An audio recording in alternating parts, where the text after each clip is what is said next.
Hello and welcome, Bay Area listeners. सुन रहे हैं आप रेडियो जिंदगी 1550 AM पे, and as promised, Shah Pirali is right here with us. He is connected with us, and as we all know that he's a founder, president, managing attorney of Shah Pirali Law Group, PC, Newark, California, and is a member of the American Immigration Lawyers Association, as well as the State Bar of California. He's a passionate advocate of human rights, civil rights, social action, and social services, and he has a strong interest and absolutely knowledge of the political legal system in the U.S. He formed his law group to work on the causes he feels most ardent about. The law group focuses on immigration laws with an emphasis on employment-based immigration and helps clients all over the U.S. So अगर आप उनसे connect करना चाहते हैं, his website would be piralilaw.com, P-E-R-A-L-L-Y law.com, and they are located in Newark, 37600 Central Court, Suite 202, Newark में, and the number to call them is 510-742-5887. The number once more to get connected with them directly is 510-742-5887. And before I take him on air, let me remind you that this is a call-in show. If you have any question regarding the immigration law या employment based immigration से आपका कोई भी question है, आप call कर सकते हैं स्टूडियो लाइन में. The number would be 510-770-1550. Yes, the studio line number once again is 510-770-1550. आप कॉल कर सकते हैं और आप क्वेश्चन पूछ सकते हैं. And if you want to connect with Shah or one of his team members after the show, the number would be 510-742-5887. With that, let me take him on air and let's start today's show. Hi Shah, good morning. How are you doing today? Good morning, Radhika. Good morning to all the listeners. Thank you so much for the nice intro. As usual, always nice and punctual on time, and I really appreciate that. And to all the listeners, I hope you can hear me properly. I think yes, absolutely. I can hear you. Perfect. So we're going to talk, of course, about immigration law, and anything I'm going to tell you today is my opinion. You should not act or refrain to act solely on the information provided. You should contact an attorney if you have any questions. If you have if you want any personal consultation, call us at the office, 510-742-5887. We can help you on anything immigration usually, including employment-based, family-based, marriage petition, asylum, you name it. We'll be glad to take care of you. So we have a great team. And before I start, I wanted to congratulate one of my team, Emuna, today, and myself on a case we just won. It was a very difficult case. We were able to file an appeal on that and won, and I'm very, very happy about that. So just to mention that, so we also do this kind of cases. So if in case you need any help, feel free to reach out. So today, Vidika, unless you have anything planned for us, I was going to talk a little bit about the visa bulletin, because this is something everybody's asking, and they want to know what's going on and what can they expect. So anything on your side you have a specific, or you want to give the number again maybe? Yeah, sure. So I'll definitely ask my queries along the show. But listeners, if you have any question, just a reminder for you, you can call on the studio line number, which is 510-770-1550. So आप question पूछ सकते हैं and you will get the answer live. And if you want to connect with the team of Pirali Law Group after the show, definitely give them a call, and आप उनकी website पे जा सकते हैं, which is piralilaw.com, and the number would be 510-742-5887. But to call in the studio, the number is 510-770-1550. Yeah, go ahead, Shah. Of course, thank you so much. And today we're going to talk about the visa bulletin, something which is dear to all our listeners because they have been waiting for ages to get their green card. And we saw a jump for India on the final action date, which means what is the final action date? Just to kind of recap, what is a visa bulletin? This is what controls people's green card issuance, right? And in 2015, I think Obama changed it, and they put two charts on the visa bulletin. One is a final action date. The other one is the filing date. The filing date only allows you usually to what we call file for the case, the adjustment of status. But the final action date means it's final. It means they're getting ready to issue your green card if those dates are there. Now, right now we saw a jump of 1 year, I think, if I'm not mistaken, From September 2013, it moved to September 2014 on EB2, which is an amazing jump, by the way. And many people, I was right, fortunately, in my predictions that EB2 will be moving forward really fast, and it's faster than I expected, by the way.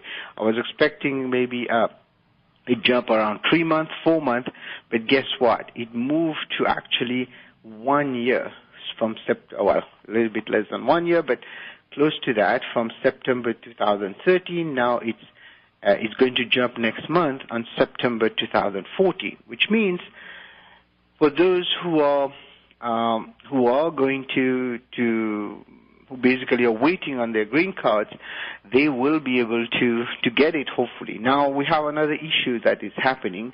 There are a few announcements from the USCIS that we have spoken about last week, where they mentioned that they are overwhelmed with cases, especially they mentioned about the EADs, which means they are overwhelmed by everything. So you have to be patient. I know a lot of people are upset, telling me, oh, I told them this is going to take that much time, it's taking more, but we don't have control over that. Of course, you can sue the government to get things moving, but it's not going to really help you in this case. So you need to be patient, but if you are on that date, get ready to file your case if you have not filed it. Most people have been able to file it because if you look at the chart number 2, which is the filing chart, it was already December 2014. But those who have not filed or who are waiting to see it moving to file what we call their back to EB2, it's time to do it. And if you want help, feel free to reach out to us. We'll be glad to do this for you. Now, having said that, I will recommend people to make sure that they are understanding how this thing is working, right?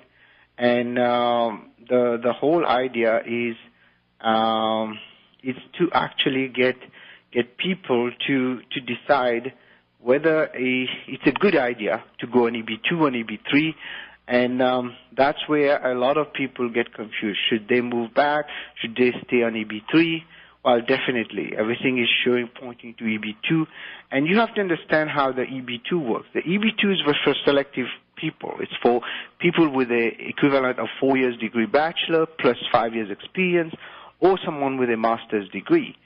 So, whereas EB3, it's for pretty much everything.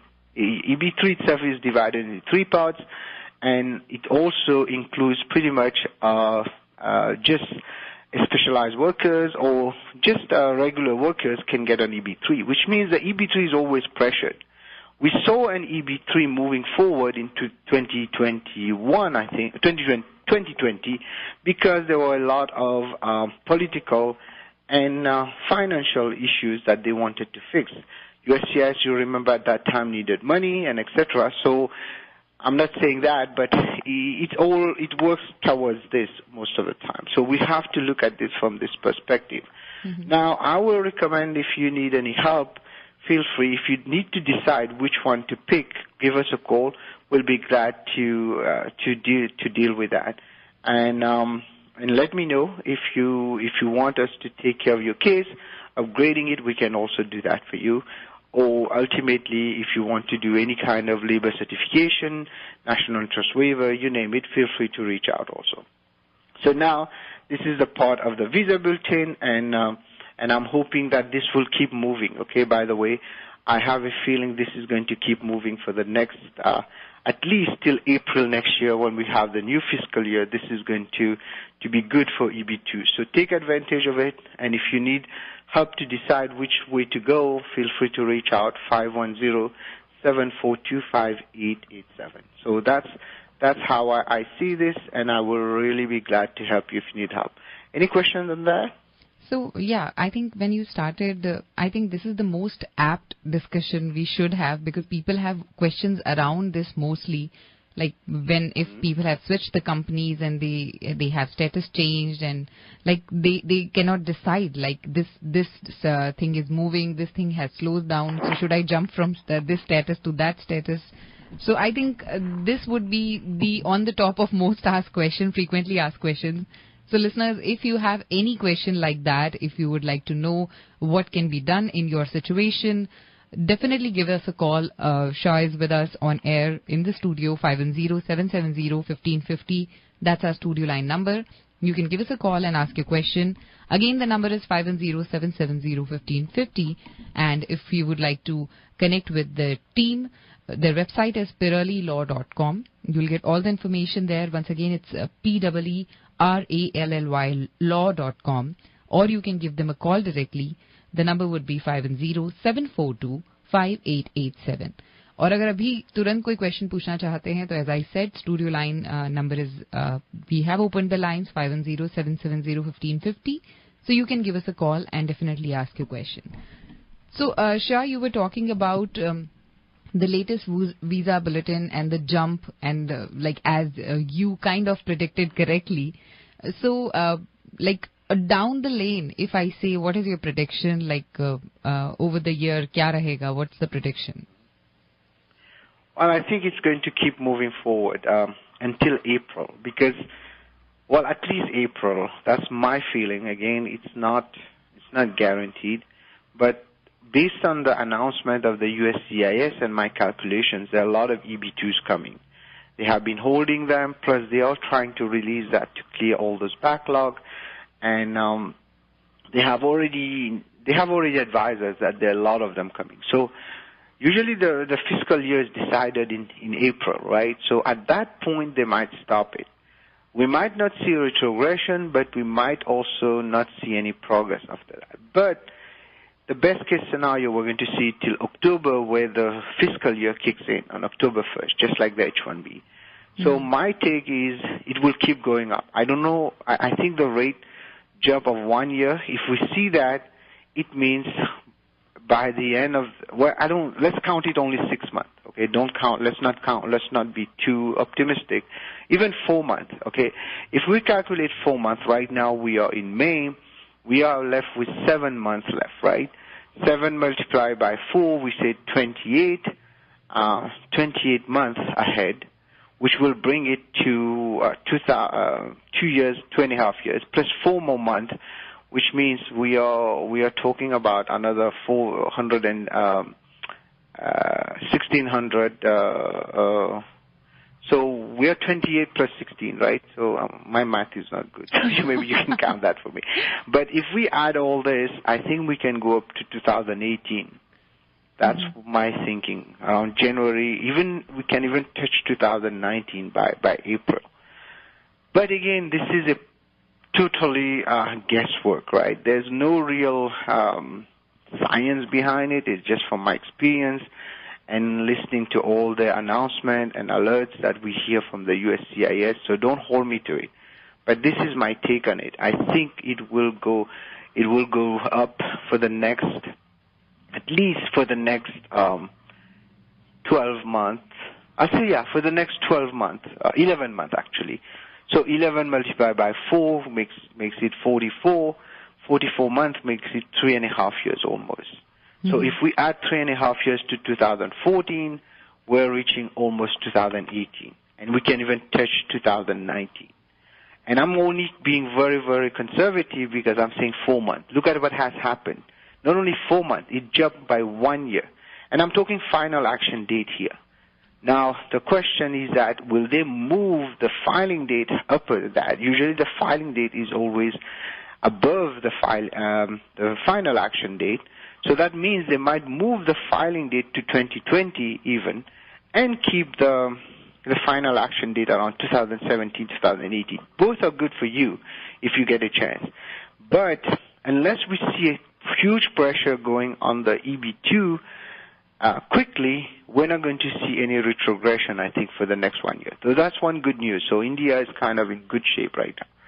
Now we have to also consider the political situations going on around the world.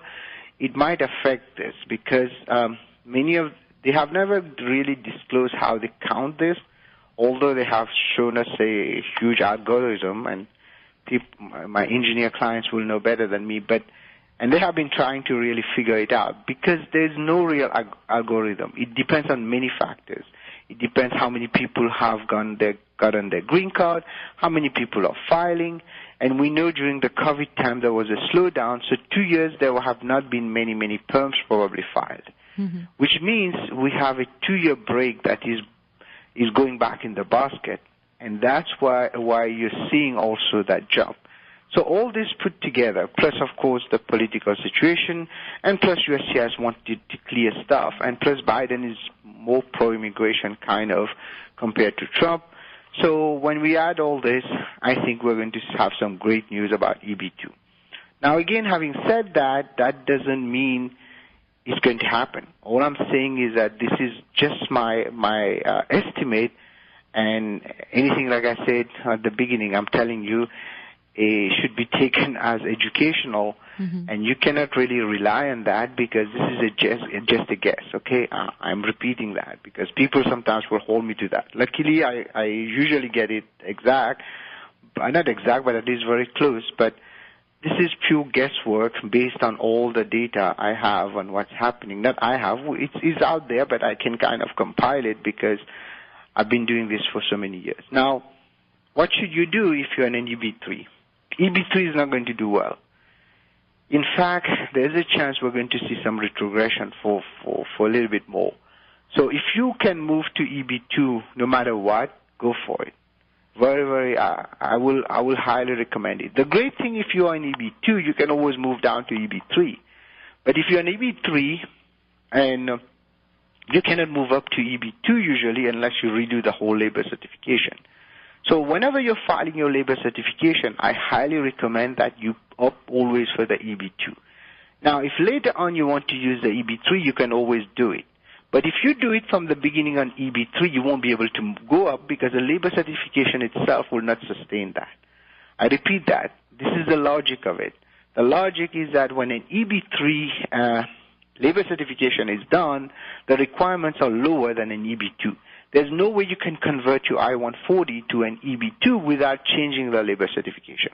However, if you do the labor certification as an EB2, you file under EB3 I-140, it will still probably get approved, and you can still kind of later say, hey, no, my labor certification maybe is under EB3, but the best is to usually file it under EB2, even the I-140, and then later if you have to downgrade, you downgrade, which we have seen a lot in 2020. So this is my kind of recommendation. I will not say advice, because this is based purely on the public data we have. There's no secret kind of crystal ball here. It's just experience and the data that we have. So I hope people will understand what I'm talking about here, because they always ask me questions about visa Bulletin, so I'm talking about it.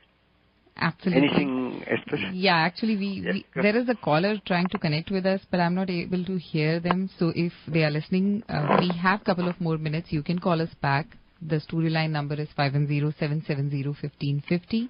And if you would like to connect with the team of Pirali Law Group, the number to call would be 510-742-5887. They are located in Newark, and you can get all the information by the best source, which is the website, of course, PWRALLYlaw.com. That's the website, PiraliLaw.com. And the number once more is 510-742-5887. So, guys, as I mentioned, we have a couple of more minutes. We can take one or two calls. Definitely give us a call if you have any questions, 510-770-1550. So, Shah, I was listening that EB3 is not going to do well. That's what I heard from what you said. So, is the main factor because everybody downgraded? Like, that's what we see? Well, not everybody, but many people downgraded. And I've been telling some of the people who came to me for downgrade, don't downgrade because I think EB2 will come back. And many of them listened to me, so things got a little bit faster for them. But having said that, the great thing with the downgrade, what has happened, and I didn't, in the beginning, I didn't think it was possible, by the way, to go back to the EB2, but they did confirm that, and people did go back to the EB2, which is an awesome thing. And those who went back to EB2 now are very happy because, so far most of them have not gotten their green card, but it will come. The only thing that is delaying everything is a background check, and USCIS is overwhelmed.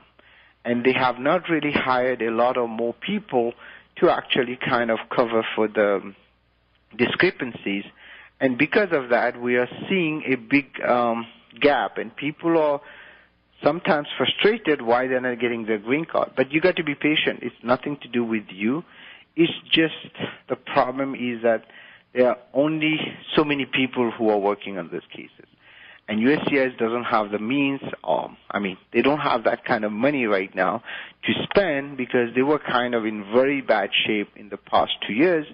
And now they are recovering and they are covering their debts or whatever they are talking about there. So you need to actually be patient and bear with all of them, and things will get moving. I know it's very, very frustrating, irritating, whatever you can call it, but at the end of the day, you will hopefully get your green card if the paperwork is filed right. That's another thing. Make sure your paperwork is filed right, because many times people are hoping that, because their lawyer filed it, everything is perfect. Well, lawyers do make mistakes. I made mistakes. I made my share of mistakes. But, at least a lawyer who's experienced and who knows how to do due diligence, the mistakes are going to be less. And make sure they understand, because immigration is very complicated, to be honest. I practice in other areas of law when I became a lawyer, even when I was in law school.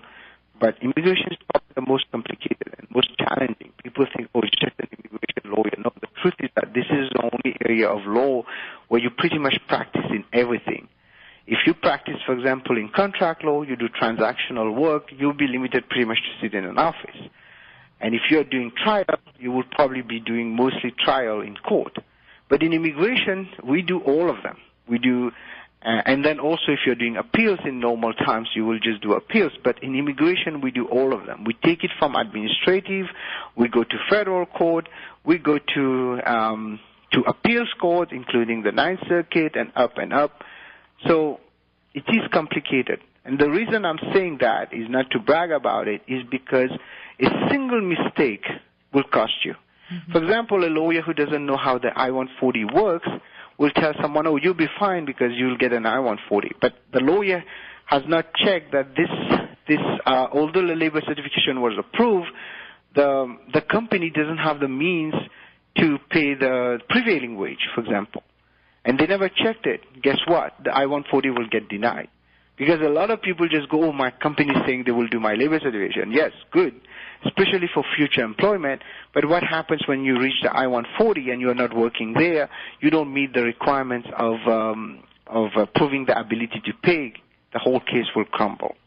So you need to know all this stuff. Someone comes to me and say, I just want to move to H-1B. And then when you ask them, for example, okay, what is your status? I have a pending B-1, B-2. It's not going to work usually for change of status, because you have to be in status to move to another status. So all those things seems to be small, but it can cost you. And the worst part in immigration, once you get quote unquote deported, it's very hard to bring you back, right? Right. And people don't realize this. It's probably sometimes worse than a sentence of going to jail. Because jail, you might be able to come out and you're back on track, but immigration, once you're out, you might never come back to the U.S. So you need to be very careful who you're choosing to do your cases. And I was talking about appeals and all this stuff earlier. Oftentimes, I do appeals on other people who have done their cases. I'm not trying to say other lawyers, everybody makes mistakes and etc. But some mistakes are very, very, could be avoided, let's put it this way. If you had someone experienced who can really, as soon as you talk to them, they will find solutions. And that's what I do. I've done this for 19 years, and I have a good reputation. When people will call me, I will find that solution for you unless there's no solution or I have to refer to someone else. So that's what basically we are offering you at the Shapirali Law Group. We have been doing this for years now, and I'm very proud of my team. We have pretty much now, lately, I've been doing only complicated cases, by the way. And we have really found solutions where most people will say, okay, I'm ready to give up. So don't give up. Talk to us. I'll be glad to help you. And if you need any other things when it comes to immigration, from family petitions, employment base, whether it's an H-1B, L-1, etc., I'll be glad to help you. So feel free to reach out. And I think, Vedika, we're reaching the terms of the show today. Yes. I wanted to thank you all for listening. Please feel free to check our YouTube account, youtube.com/SharperAliLaw, and our website. Call us if you need any help, 510-742-5887. And anything I told you today is my opinion. You should not act or refrain to act solely on the information provided. You should contact an attorney if you have any question. Thank you. Thank you for listening. I'll be back next week. Thank you so much, Shah. Listeners, you were listening to Shah Pirali. And as I said, website pe connect kijiye, piralilaw.com. That would be the best source to get the number, which is 510-742-5887, agar aap nahi yaad rakh paaye. But the number once more, who are noting it down, 510-742-5887. And the website is piralilaw.com. They are located with them for all the immigration law questions, be it employment-based, even family petitions, whatever it is. Do connect with a great team. They are experienced and they have been helping clients for a long, long time. So with that, this is the end of the show. You will get in touch with Shah again on next Tuesday, 9:30 a.m. With that, this is RJ Vedika signing off. Have a wonderful day, guys. Jai Jai.